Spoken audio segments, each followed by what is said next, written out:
جہاں انسان ڈسکس کیے جائیں وہاں مت جائیں، چاہے آپ کتنے ہی تنہا ہو۔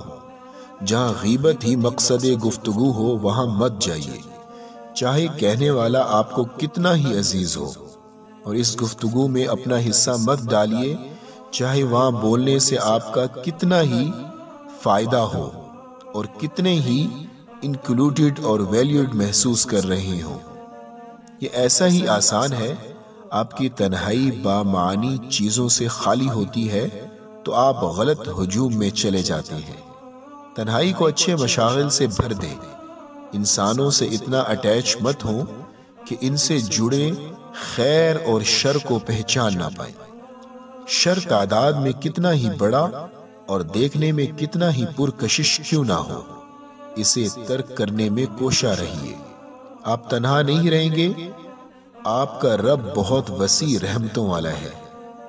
اس کے آسمان تلے آپ کو بہترین موضوعات پر بات کرنے والے، نیٹ ورکنگ اور آئیڈیاز پر کام کرنے والے، احسن انداز میں گفتگو کرنے والے اور نکھرے لوگ بھی مل جائیں گے، کیونکہ وہ موجود ہیں۔